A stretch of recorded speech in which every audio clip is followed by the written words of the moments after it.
Sejam muito bem-vindos ao Como é Bom Saber Direito Podcast, o podcast do curso de Direito da Universidade Católica Dom Bosco. Eu sou o professor Rodrigo Correia, estou aqui com meu amigo, como sempre, Rafael Chay.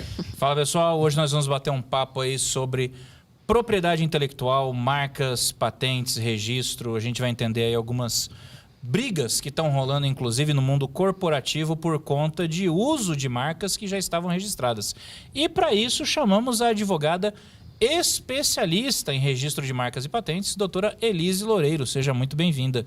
Muito obrigada pelo convite, professor Chay, meu amigo Rodrigo, professor. É um prazer estar aqui e falar sobre essa área. Rodrigo, Não, não é só meus amigos. Eu convidei pro meu podcast, você Verdade. não convidou pro Os seu, meus mas você amigos. é amigo. Ainda. Meu Muito amigo. obrigado pela audiência de vocês, gente. Tchau. Tchau.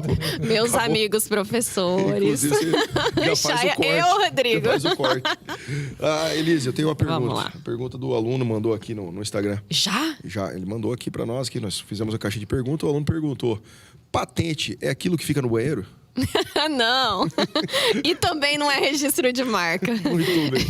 E aí, o que é patente, registro de marca, para os alunos entenderem melhor essa situação? Vamos lá. É muito comum a gente escutar por aí a galera falando que vai patentear a sua marca. Isso está muito errado. Não só na terminologia, mas também na prática. De fato, são processos diferentes. Eles são processos da propriedade intelectual só que da área de propriedade industrial. O registro de marca é aquilo que é feito como o sinal distintivo de uma empresa que todo mundo usualmente conhece nas fachadas das empresas, nas embalagens dos produtos. Como aquela tipografia da Coca-Cola. Isso, como a tipografia da Coca-Cola. Inclusive, a Coca-Cola é uma marca de alto renome, que tem certa proteção diferente mundialmente. E a patente, ela é feita para processos de invenção, são invenções, e os modelos de utilidade. As invenções são aquelas coisas que não existem, algo que foi desenvolvido único e exclusivamente, tanto que os requisitos para uma patente é ter novidade inventiva, e a gente chama de estado da técnica, que ninguém ainda tenha conhecimento sobre ela. E o modelo de utilidade é o melhoramento daquilo que já existe em termos de reprodutibilidade. É aquilo que é feito industrialmente. Então, um copo descartável, esse microfone. E também existe a proteção do desenho industrial. O desenho industrial, ele se denomina mais para aquilo que tem a diferenciação ornamental, a forma plástica, a gente diz, né? Mas a patente fica dentro dessa parte de inovação, tecnologia. E o registro de marca é o sinal distintivo mesmo de uma empresa ou de um produto, de um serviço, que assinala um serviço ou um produto. Isso é legal, porque quem quer empreender hoje na internet, um dos erros mais comuns acaba sendo esse, né? A pessoa, ela vai lá, faz o investimento no negócio, ela monta um site, ela cria a marca, ela começa a vender o produto, mas ela vai muito com aquela mentalidade do se der certo, eu vou me importar com o registro. Aí lá na frente o negócio dá certo, o que acontece? Vem um cara lá mais ligeirinho e já rouba a marca para ele, né? Isso acontece muito? Isso acontece muito, mas muito mesmo. E por incrível que pareça, existem marcas que estão no mercado há muitos anos e não têm os seus registros validamente expedidos e continuamente sendo renovados no nosso país, na nossa cidade. Pessoas próximas que a gente conhece que não têm suas marcas registradas. E essa questão aí de vir uma pessoa e registrar, a gente brinca no meio da propriedade intelectual que é dono quem registra primeiro. Mas existem exceções. Então, a lei, ela possibilita que a gente consiga contestar essa coisa do quem registra primeiro é dono na parte de precedência. Através de meios de inscrição de CNPJ, redes sociais, hoje em dia. E aí a gente entra já numa seara judicial para discutir isso. A gente tenta administrativamente dentro do próprio processo de registro de marca, que é feito no INPI, e aí depois, se não tiver êxito, a gente vai para o judicial. Mas acontece muito. Acontece que os empreendedores, eles têm aquela falsa ideia de que o custo para registrar uma marca ele é muito caro. E aí acabam deixando para depois. E isso é um erro, assim, muito amador. E essa questão da marca, na verdade, é muito nova, né? Quando eu digo nova, assim, a lei não é nova. A lei ela é mais nova do que eu, mas ela não é tão nova assim. Mas eu digo, mas essa importância se dar à marca e registro é uma coisa recente, de 5 ou 6 anos para cá, não é, Elise? E não é nem um custo alto, né? Não, o custo ele é baixíssimo em termos de taxa do INPI. A gente tem aí uma mudança no cenário de que antigamente, eu não vou saber precisar o ano, mas eram procedimentos que eram feitos exclusivamente por advogados e por agentes de PI, agentes de propriedade industrial, devidamente credenciados no INPI. E aí veio uma ação do Ministério Público que conseguiu derrubar essa normativa do INPI e abriu para que todo e qualquer titular de direito pudesse fazer o procedimento.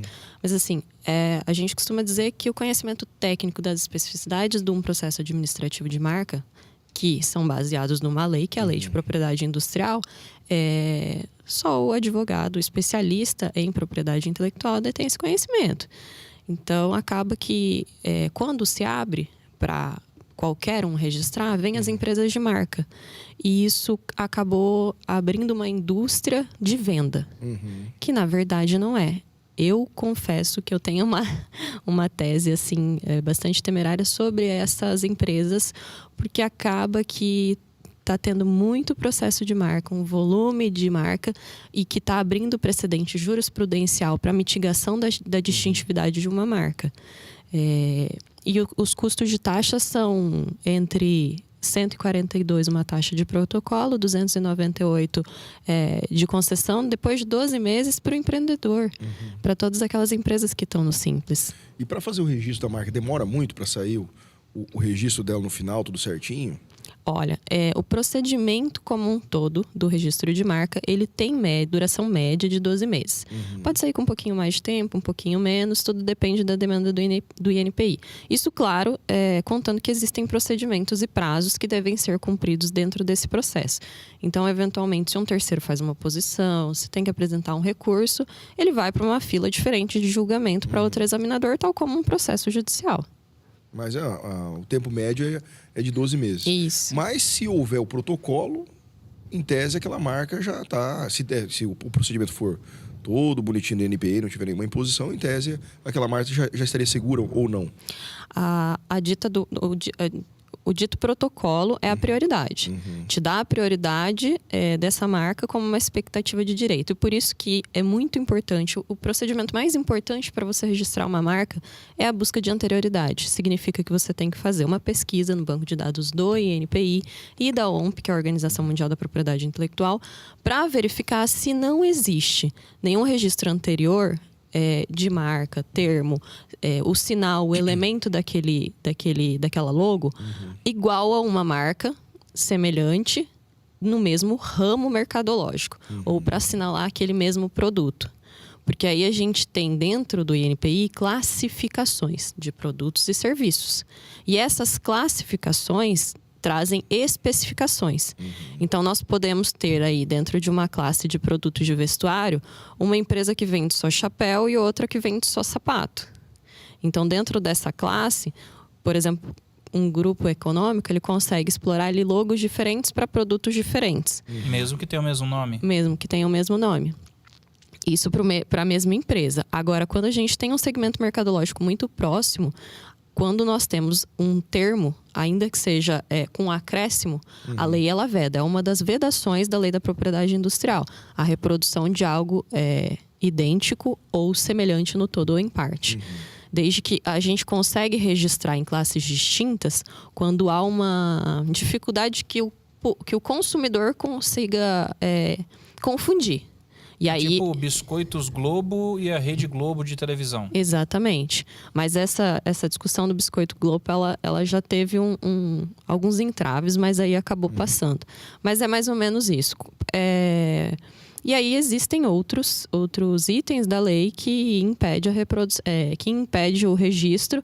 Então a gente tem que verificar aí se nessa marca não tem brasões oficiais, se não tem termos de cunho que ofendem a moral. Tem uma série de informações que proíbem certos tipos de registro. Aquelas marcas que são de uso comum, que descrevem aquele produto, elas não são registráveis. Então a gente faz essa busca de anterioridade, verifica se essa marca é de fato registrável, se não tem colidência, em princípio aparente, porque eu já peguei situações de ela ter um visual diferente, mas foneticamente ser igual, e aí essa busca a gente não consegue fazer. Perfeito. E aí a prioridade, ela te dá uma certa expectativa de que você tem esse registro lá no final. Não, surgiu uma vez, Chay, uma discussão, inclusive bateu lá no escritório, mas acabou não dando em nada, que determinado salão de beleza, vou colocar um nome qualquer aqui, salão de beleza era Dona Josefa Salão de Beleza. E lá no Acre tinha uma fábrica de produtos de beleza que era Dona Josefa também. E aí o pessoal lá do Acre entrou em contato com o salão de beleza aqui, querendo que o salão de beleza mudasse seu nome, porque a marca dele estava registrada. Mas nesse caso, Elise, e a logo não tinha nada a ver, era muito distinto. Era só o nome, Dona Josefa, só que era um Dona Josefa Cosméticos e que era Dona Josefa Salão de Beleza. Nesse caso, haveria uma colidência, por exemplo? Eu te pergunto, se você vai comprar um shampoo, Dona Josefa, você sabe que existe o salão Dona Josefa da sua cliente. Você não pensaria que a sua cliente está agora entrando no ramo de produção de shampoos? Pensaria. Existe uma confusão para o consumidor. Perfeito. Nesse ponto, a gente não consegue registrar. Ah, entendi. Então, por exemplo, aquela notificação que ocorreu, eu estou dizendo que não deu em nada, acabou que nós entramos num acordo lá. Mas essa notificação, então, é uma notificação que poderia gerar uma ação contra o cliente para que mudasse o nome da empresa. Então. De fato. E aí o seu cliente teria todo um prejuízo por não ter registrado primeiro. Perfeito. Então, assim, é uma orientação para quem presta serviços e tem a intenção de vender. Registra na prestação de serviço e registra na classe de produtos. Pensando pela notificação e pela ação judicial, você falou, entramos em um acordo. Nesse quesito do acordo, existe a possibilidade de você licenciar essa marca. Entendi. Isso é uma possibilidade. Então, em alguns casos de litígio, antes de chegar ao litígio, tenta licenciar. Então, desde que isso não prejudique, né? Então, mas aí o licenciamento tem custo. Tem custo. Teve um caso que aconteceu também bem curioso. Aqui no Brasil também é esse caso. Mas aí já envolve marca de alto renome. Tinha aqui no Brasil uma oficinazinha mecânica, dessas de cidadezinha mesmo, assim. Ferrari, o nome. Boa. Ferrari. E o nome da oficina era com a tipografia da Ferrari. E o cavalinho rampante. E o cavalinho da Ferrari. Pois a Ferrari da Itália notificou essa oficina dizendo que não podia usar o nome. Concordo. Aí você pensa assim, caramba, mas, pô, é lógico que a minha oficina não é da Ferrari. É lógico que ninguém vai imaginar que a escuderia Ferrari abriu aqui em Capão Seco, sei lá, uma oficinazinha mecânica que está consertando o Fiat 147. Não, mas a Fiat é Ferrari. Mas Fiat, é o lance do alto renome, né, cara? A Ferrari notificou branding, né? E mandou tirar, e não pode, ponto final. E eu acho que aí a gente já sai um pouco também da esfera da marca em si e entra no luxo, né? O cliente do luxo, ele impacta no registro? Ele quer exclusividade. Para o Brasil, não. Alguns lugares do mundo... A gente tem uma dualidade dessa questão do luxo no Brasil por conta do Código do Consumidor. Existem algumas vedações que as marcas elas implicam para os seus clientes que não são permitidas no nosso país, né? Mas a questão do luxo, ela acaba entrando para o alto renome porque meio que automaticamente uma marca de luxo, ela costuma estar associada a essas que são mundialmente conhecidas, né? Tal como a Louis Vuitton, a Ferrari. Então, assim, mais por uma preservação da marca que marcas como essa notificam pequenas empresas dos interiores. E isso é mais comum do que a gente pode imaginar. Eu tenho um caso em que a gente teve oposição do Dolce & Gabbana, notificação do Dolce & Gabbana, nosso processo foi deferido pelo INPI. Não existe uma semelhança nem um pouco gritante entre as marcas, é um símbolo. E agora entrou a nulidade administrativa do Dolce & Gabbana tentando impedir o nosso uso. Entendi. Rapaz. Vou até polemizar, então. O caso iPhone entra aí? Porque quem não sabe, o que está acontecendo? Tem um processo aí, já tem uns 10 anos que está se arrastando, da Gradiente contra a Apple, em razão do nome iPhone. Por quê? Porque a Gradiente, no início dos anos 2000, ela funcionava como um repositório da Nokia no Brasil. Ela fazia um replacement da marca da Nokia. Ela pegava telefones da Nokia e vendia como Gradiente. E ela pegou um telefone da Nokia, que na época era programado para navegação via WAP, que era uma proto-internet, e lançou em 2001 o Gradiente iPhone. E tem inclusive notícias, tem matérias do estado de São Paulo com a foto do aparelho e o nome do aparelho, Gradiente iPhone. E a Apple só foi lançar o iPhone em 2007, 6 anos depois. E aí foi até engraçado, porque parece que no registro do INPI, o registro da Gradiente estava em aparelhos de telecomunicação e o da Apple estava em todas as outras categorias. E aí agora eles estão arrastando essa briga aí para ver quem que pode usar o nome do iPhone no Brasil. A última decisão, se eu não me engano, que o juiz ainda de primeiro grau tinha prolatado, é que as duas empresas podiam usar simultaneamente a marca. Mas isso não violaria aquela regra que diz que quando duas empresas têm produtos que podem causar uma confusão, isso poderia ser um problema para o consumidor? Ou entra aqui a questão da marca mais famosa, aquela marca mais notória, que permite que ela seja utilizada livremente, no caso pela Apple? Como é que fica esse imbróglio aí do iPhone? Acho que estamos em vias de sair uma decisão, tá no STF já. E viola sim. Eu entendo que existe uma colidência muito grande. E tem mais uma questão que é muito importante para mim. Apesar da prioridade ser da Gradiente, para você fazer uso da marca, você necessariamente tem que exercer a atividade em que você assinala aquele serviço ou produto. Esse é um ponto importante. Então não é só registrar. Não é só registrar. Existe o Instituto da Caducidade. Então, com 5 anos do seu registro, se você não estiver exercendo aquela atividade, eu posso questionar e dizer que eu quero a sua marca. Mesmo porque o prazo de validade da marca são 10 anos, né? São 10 anos renováveis sucessivamente. Então, após 5 anos, se porventura aquela pessoa não utiliza a marca, pode haver o questionamento, então. Exatamente. É o período de investigação do uso de marca que a gente costuma dizer. E aí eu entraria num procedimento para questionar a caducidade. E aí, no meu entendimento, nessa situação da Apple, é isso. A Gradiente, vocês não veem iPhones da Gradiente circulando por aí. Eles não se utilizam dessa marca de fato. Não existe o exercício da atividade.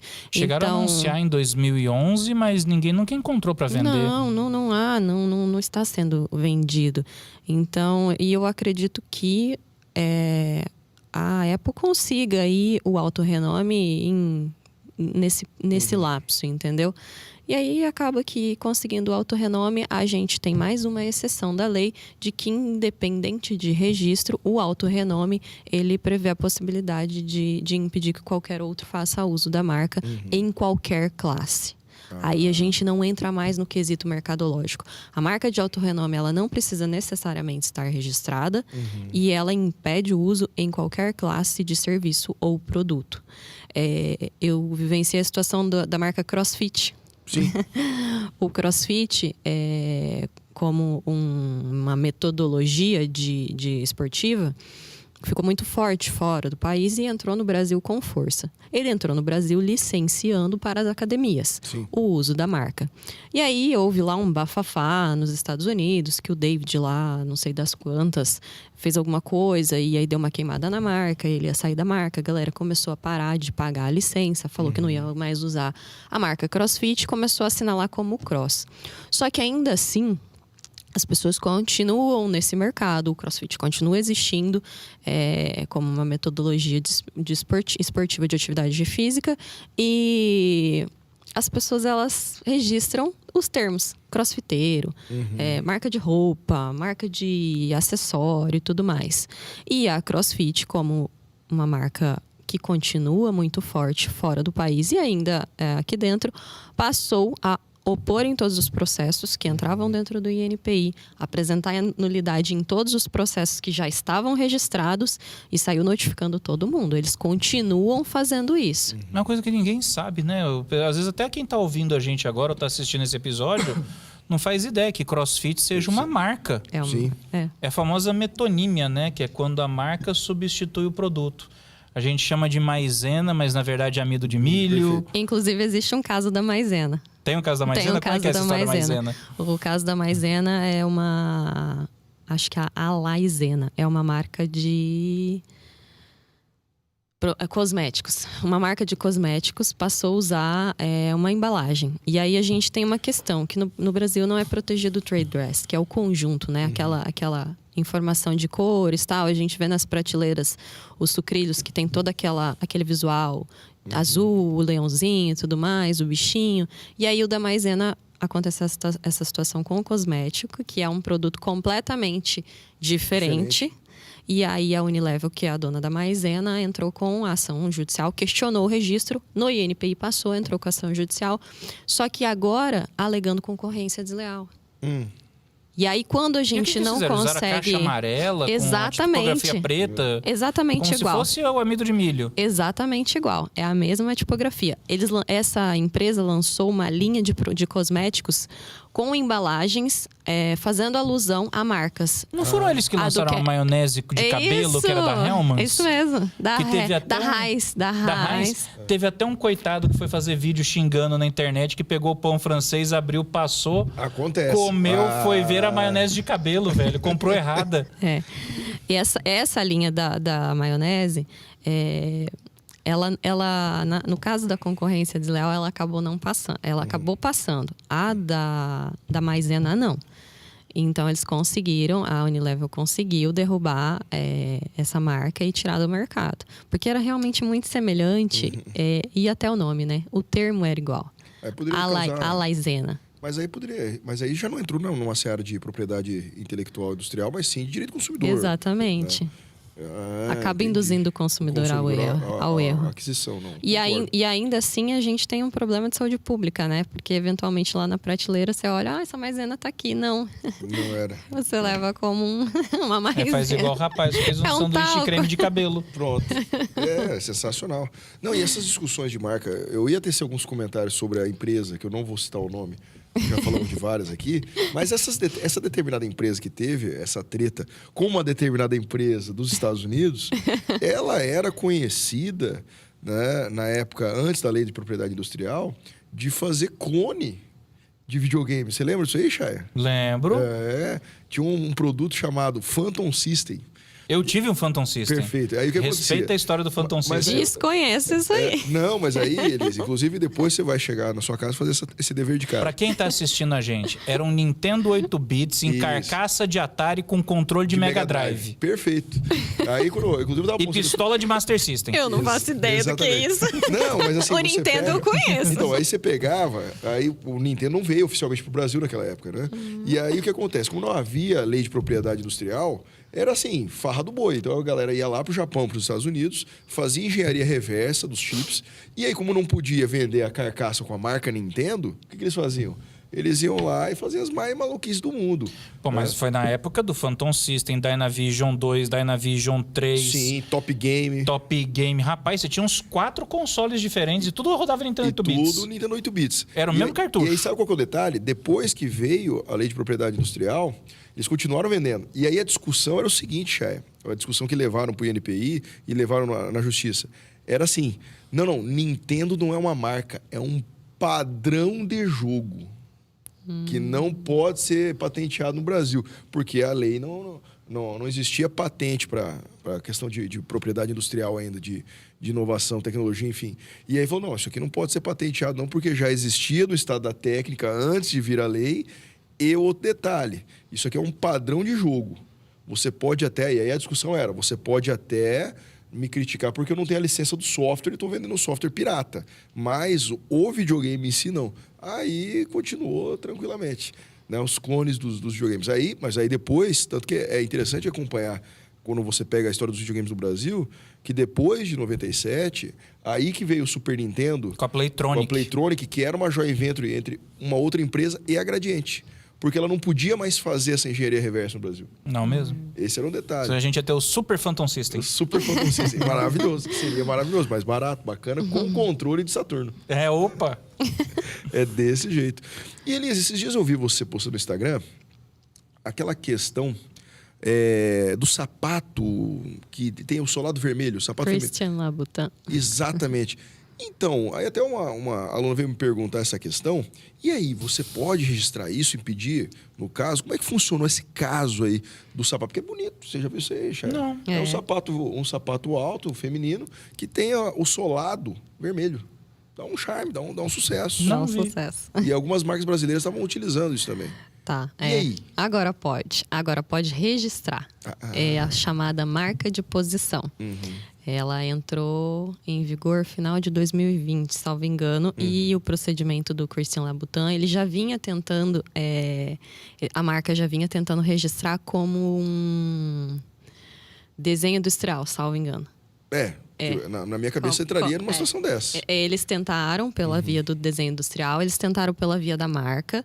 E isso porque não havia ainda a previsão de marcas de posição no nosso país, já vigente em outros países como os Estados Unidos. E aí o processo estava em andamento.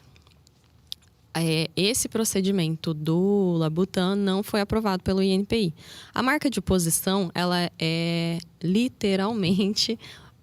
uma marca posicionada em algum local de um produto. Ela assinala ela é aposta e assinala uma marca naquele local específico. Por exemplo, aqueles 3 ilhóis que tem em cima do tênis da Oakley.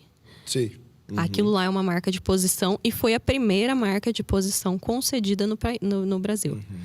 Então, quando a gente fala desse tipo de sinal exclusivo, aposto em algum produto, assinalando sempre daquela forma, a gente está falando dessa marca de posição. Hoje, é possível você impedir que outras empresas façam uso em produtos quando você já tem ali uso e através do processo de registro, que é pela marca mesmo. Sim. Mas o Louboutin ainda está numa discussão judicial. Então, assim, só até para os alunos que estão nos assistindo, talvez as grades da BMW seria uma marca de posição? Não, as grades da BMW, elas entrariam numa forma plástica. Seriam, então, desenho industrial? Talvez um desenho industrial, a depender da tecnologia, uma patente. Aliás, a gente teve uma treta interessante agora com a produtora de carros elétricos, a Hora, que está trazendo para o Brasil um Fusca elétrico. Sim. Então, 4 portas. E a Volkswagen se manifestou, tentou se opor. E, cara, eu particularmente não concordei com a decisão do juiz. Porque o juiz ele disse o seguinte, que não representaria um prejuízo à Volkswagen, já que a Volkswagen não comercializa mais o Fusca. Mas aí é aquilo que a Elise falou da marca. Não, assim, tudo bem, entra na caducidade, a gente pode argumentar. Mas, cara, eu enxergo o desenho do Fusca como alto renome. Porque é inconfundível. O design do Fusca, o clube do Fusca, você tem toda uma cultura em torno do Fusca. E o Fusca sempre foi um carro da Volkswagen. Aí a Volkswagen tira do mercado esse carro. Aí vem uma produtora e traz um carro que é idêntico ao Fusca, só que é 4 portas, e vai vender com motorização elétrica, e a galera fala, não tem problema. É que aí você já está entrando mais... Eu fiquei meio assim com a decisão. Não sei se eu estou errado. É que você já está entrando mais numa seara pessoal ali, do amor pelo Fusca, do colecionador. Juridicamente, eu também acho que não há um problema justamente por essa questão de não haver mais a comercialização. O que impacta para você ter uma propriedade industrial ali registrada é que você está comercializando. A finalidade, né? é o fim econômico. De você garantir um direito de exclusiva a uma propriedade industrial ou a um direito autoral. Apesar de que no direito autoral, o autor ele tem ali, pelo menos o seu direito moral garantido eternamente. Sim. Tem algumas limitações, mas ele tem pelo menos o direito moral garantido eternamente. Agora... na parte industrial ali, não. Então, se a Volks não tem o interesse de dar continuidade na produção, eu acho que não é Assim, problema. agora vamos trazer um elemento complicador aqui. E se a Volks amanhã falasse assim, não, agora eu quero lançar uma edição limitada só com 100 unidades do Fusca aqui para comemorar os 100 anos desse carro. Mas eu Poderia. também vejo, mas aí... Se eles tiverem a manutenção dos seus registros ali e comprovar que, eu produzi 1, eu produzi 2... Aí tem seria uma detalhe briga. também, porque aí nós estamos trabalhando de desenho industrial. Uhum. Desenho industrial não tem patente, né? Não. Desenho industrial é um instituto, a patente parte? é outra. Tá. Não, mas Porque a desenho- patente do veículo, ela entraria a cada... Patente é mais para invenção, né? A patente, ela é para invenção, mas tem um modelo de utilidade. Sim. Então, dentro de um veículo, a gente pode ter patentes de invenção e modelos de utilidade Entendi. dentro do conjunto. Então, a gente tem um conjunto. O que nós temos do veículo é o design. Entendeu? Aí seria o desenho industrial. Mas esse desenho industrial do Fusca já tá caduco já, faz hora. Porque qual que é o prazo? É um É clássico. 10? Não são... São 15, São desenho 15. industrial. São 15. Já foi. É um clássico. Não falei que não é, mas já foi. Você chamou de caduco. É um clássico. Você despertou o ódio de todos os amantes de Fusca que estão assistindo a gente nesse Eu momento, falei que cara. o direito estava caduco, não que o Fusca estava caduco. Que tá Deixa também. aí nos comentários aí se o Fusca é caduco ou não. Vamos cancelar Claro o que é. Rodrigo. Claro que é. Eu Aí, vou- aí parece, morte é o Rodrigo, você vai ver só. Fica incitando isso aí, ó. Vai dar problema. Explica. Você gosta do Fusca. O problema não é o Fusca. É, eu gosto vou ter um dele, eu Fusca amo rosa Fusca. ainda, hein? Eu amo Fusca, eu tenho até um, né? É assim que fala. Minha mãe tem um Fusca também, né? Desse jeito. Então, não queria falar nada, mas meu Fusca tá estacionado ali na frente. olha, Você tá vai vendo? lanchar comigo. Desculpa, perdão. Agora, tem uma polêmica que tá rolando há alguns Já dias. está muito polêmico, Chay. Não, mas polêmica que é bom, cara. Eu entendi. adoro polêmica de PI. Essa é grande. Ai, ai. A meta que não podia mais ser meta e que agora voltou a ser meta. Que história é essa? O que Quem tá é meta? acontecendo? O Facebook, Facebook. Ah, tá. Não, eu só tô fingindo aqui. pô. Pô, Fingindo, pegaram, pisaram no calinho do Zuquinha, velho. Que isso? Não pisaram no calinho do Zuquinha, não. Zuquinha entrou no Brasil e pisou no calo de uma empresa brasileira que tá, no mercado. Que história é essa? Explica. Já deixei aqui a minha opinião meio tendenciosa. Tá, mas e aí? Que história é essa? O que tá acontecendo? Vamos lá. O Brasil tem uma marca, uma empresa de informática que também produz softwares. Produz software também. Sim. Olha aí. É chamada Meta Informática. Na verdade, ela tem o registro da Meta. E está registrada no Brasil há mais de 20 anos. E tá ativa, tá trabalhando até E hoje. tá ativa, tá trabalhando. E aí vem o Zuquinho pro Brasil com a Meta dele, resolve mudar o Facebook, a plataforma, e virar o Meta. E registra. E passa no INPI. Alguns registros da Meta passaram. E o que aconteceu? O Zuquinho não tem endereço fiscal no Brasil. As notificações dos problemas, dos processos judiciais, todas as associações foram para a Meta Informática. E aí chegou um momento que a empresa começou a ter prejuízo financeiro. Ela Sim. falou, opa, peraí, que negócio é esse? E aí ela começou a questionar judicialmente porque ela começou a ter problema. Passou a ser confundido de fato, tanto em ação judicial como uma série de questões com o Facebook. E aí eles ingressaram judicialmente para derrubar, porque eles têm de fato a anterioridade. E aí agora a gente está numa discussão aí, TJ São Paulo, TRF Rio, a empresa brasileira Meta Informática tinha conseguido, por liminar, suspender o uso da Meta Facebook, sob pena de multa diária de R$100 mil. Opa! Pesadinha. Pesadinha. Aí. E aí o juiz tinha concedido um prazo de 30 dias para que o Zuquinho parasse de fazer o uso da Meta no Brasil.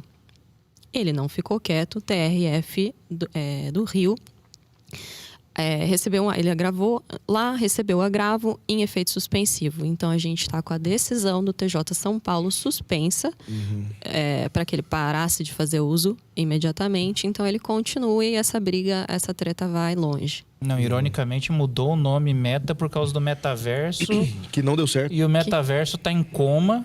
Ninguém sabe quando volta. Tá vendo? E Tira ele- errado. Todo mundo falando de inteligência artificial e a empresa se chama Meta. Mas E ele- ele quebrando o pau lá. E quebrando mas o pau por mas causa eu acho que disso. ele vai conseguir, ele vai querer meter o caô da marca de alto renome. Ah, mas não tem muito tempo para isso, não. Não tem tanto e mercado. fora que a galera chama o Meta de Facebook até hoje, né? Entendeu? Não colou, o Meta não colou. A Meta, né? Não colou. Sim. Eu acho que no TRF, Tá tomando pau a Meta Informática no TJ São Paulo. São varas especializadas em propriedade intelectual. A gente tem ali profissionais absurdamente qualificados para julgar essas causas. Os advogados que patrocinam ambos as partes são também escritórios absurdamente qualificados, tecnicamente em PI. E aí vamos ver o que rola. Eu acho que... O escritório que representa o Facebook, se não me falha a memória... É a Dani, eles, inclusive, abriram uma sede só para atender questões relacionadas à recuperação de conta, para vocês terem noção. Tamanho é o volume de serviço que eles recebem lá envolvendo Meta. Rapaz. Eles patrocinam diversas marcas internacionais. É um escritório, uma potência bem interessante. Bom. E agora, vamos entrar numa questão que muitos alunos, na verdade não muitos, só eu que estou interessado, a gente fala que são muitos alunos, né? Relacionado a fashion law, porque a galera acha que fashion law tem uma lei, né? Não tem. Não tem, é propriedade industrial, propriedade intelectual. É propriedade intelectual. E aí, Elise, eu queria que você tesse seus comentários a respeito, por exemplo, da profissão da minha avó. Sabe qual era a profissão da minha avó? Costureira? Costureira. E aí, eu sempre achava que minha avó era uma pirateira, irmão. Porque chegava lá a senhora, né, com lá aquela revista Marie Claire, com vários modelos de estilistas, né, de alta Essas costura. revistas antigamente vinham, inclusive, com modelo, né? Então, é isso que eu tô falando. Fazer os cortes e tudo, né? Aí levava minha avó fazia os comprava, cortes. eu lembro. Minha avó fazia os vestidos e vendia os vestidos, mas era o vestido desenhado pro cara. E aí, isso é crime, isso não é crime? Lembrando que pra minha avó já prescreveu, tá tudo bem, galera. Não vai denunciar minha avó, não. Olha, crime não é. Mas existe uma discussão e cada vez mais esse mercado ele tá em alta, justamente por conta das marcas de luxo que têm explorado aí seus designs como se fossem únicos. Mas a gente vê uma reprodutibilidade muito grande, como sua avó fazia das revistas. E é meio difícil conseguir barrar. Existem algumas coleções e tudo mais que são meio exclusivas, uso de materiais, o produto em si, que é os tecidos, enfim, os sapatos, a alfaiataria. Mas a forma de conseguir se proteger o fashion lá hoje é através das marcas, de fato. Você colocar a marca naquele produto seu. E o posicionamento que as marcas trazem para conseguir demonstrar que aquele produto ele é exclusivo e aí estão sendo reproduzidos e tudo mais. Entendi. Por exemplo, a gente tem uma marca brasileira de sapatos do Alexandre Birman. Chama Claritá. Ela é uma sandália simples que tem 2 laços. Um laço vai na ponta e outro laço vai no... Calcanhar? Esqueci o nome. Me fugiu o nome. Na canela. Na canela. Pra segurar. Isso, pra segurar. E é um produto que, se você vê no pé de qualquer mulher, sabe? Identifica. Quem entende de sapato, mulheres que entendem de sapato, sabem que é a do Alexandre Birman. E é uma marca. A forma dele demonstrar que é dele é através da marca dele, realmente. Então, hoje o Fashion Law ele tem mais se posicionado como marca, trazendo as suas collabs para tentar demonstrar que aquele produto é único e exclusivo, porque de fato não existe uma proteção legal ainda para essa área. Eu vejo isso acontecer, sabe muito onde? No masculino, com um tênis, cara.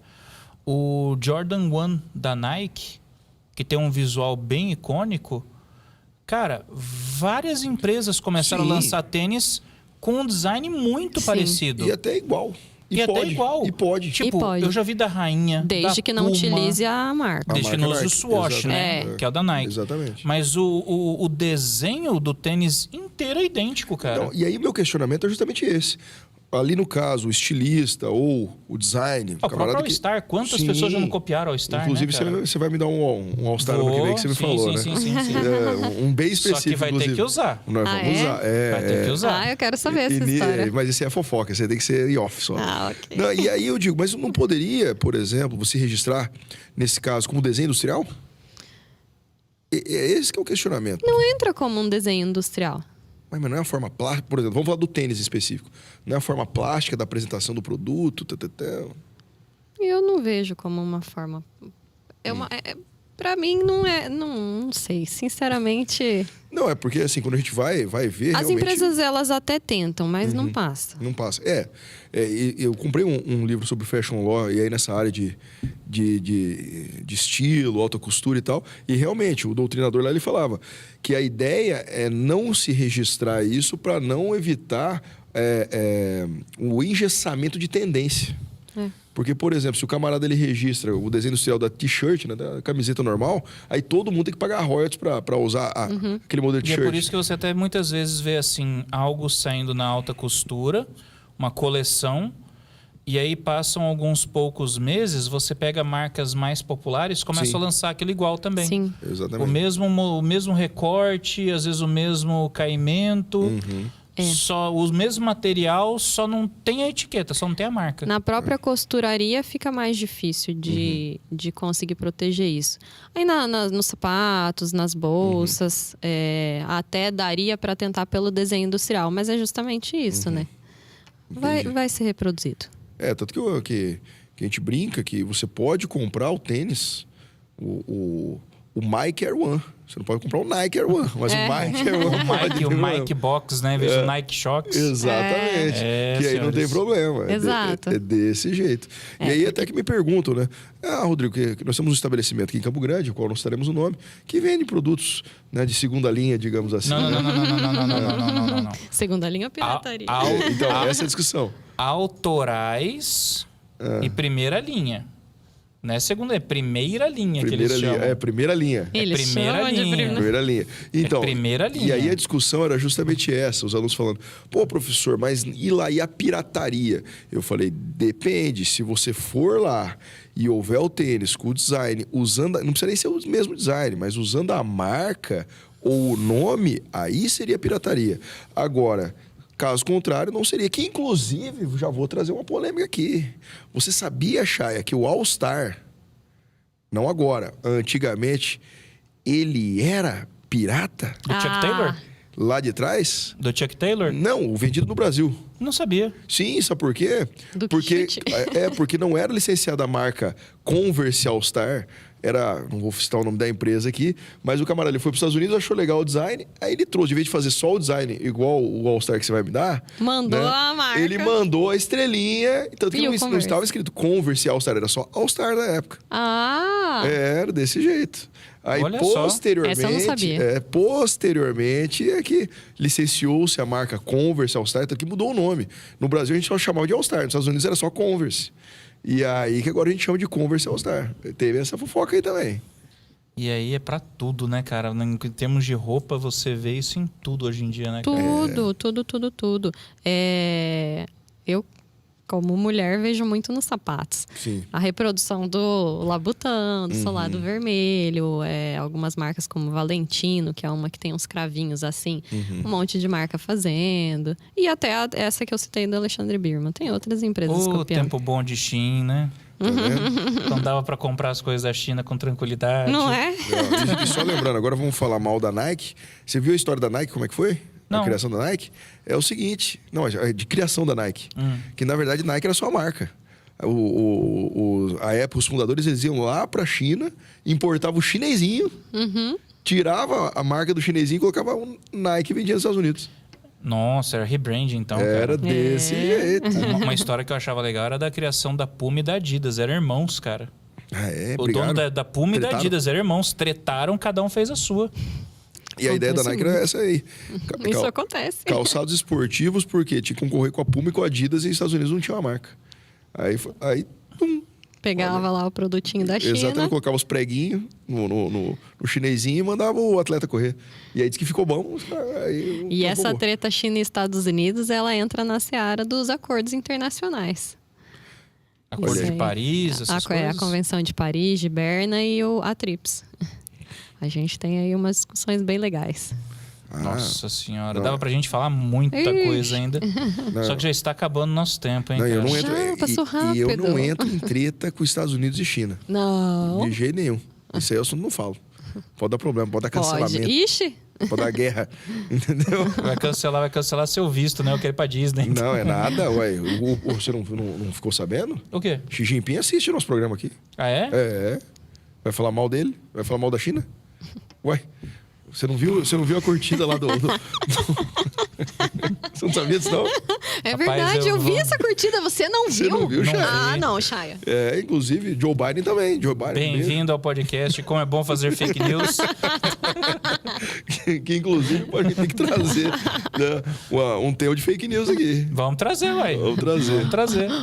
Vamos falar de direito autoral e tem bastante conteúdo pra fake news também. Olha aí, bom demais, Ó, hein? Você sabe qual que é um dos casos de direito autoral mais bizarro que eu já vi, que fez sucesso e que virou um fenômeno?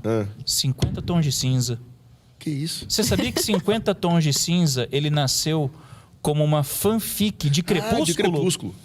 E A autora de 50 Tons de Cinza começou fazendo uma fanfic de Crepúsculo. Essa eu nem sabia.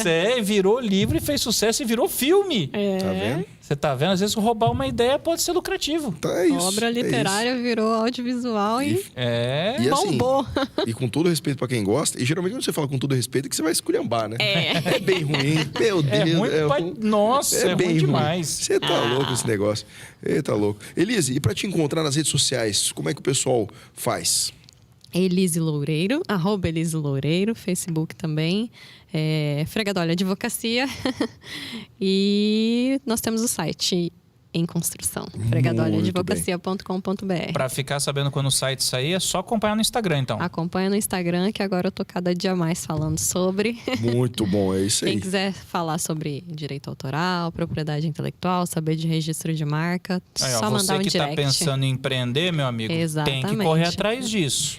E- Se você não confia na tua marca e não registra desde o começo, vai ter outra pessoa que vai confiar e vai fazer isso por você. Eu vou registrar a sua marca e vou te cobrar royalties. E digo mais, não só os empreendedores, nós advogados somos empreendedores, Sim. né?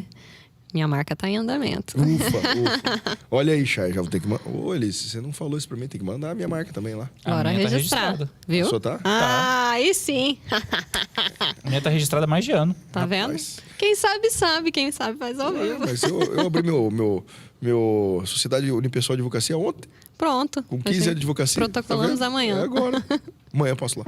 Pronto. Fechou. Elise, muito obrigado pela presença, Eu que sucesso agradeço. sempre. E sempre que precisar, retorne aqui, vamos discutir outras tretas. Com o maior prazer. Você viu o tanto de treta que tem nesse assunto, cara? Ixi. É o que mais tem. É o que mais tem. O pessoal acha que assunto é chato? Não. Não, é treta e É pior fofoca. que briga de condomínio. Eu E o acho legal também. é que dá dinheiro. Aí, ó, tá vendo? Ali, ó. Pronto. Sucesso. Gente, muito obrigado pela audiência de vocês. Até a próxima, viu? Obrigada.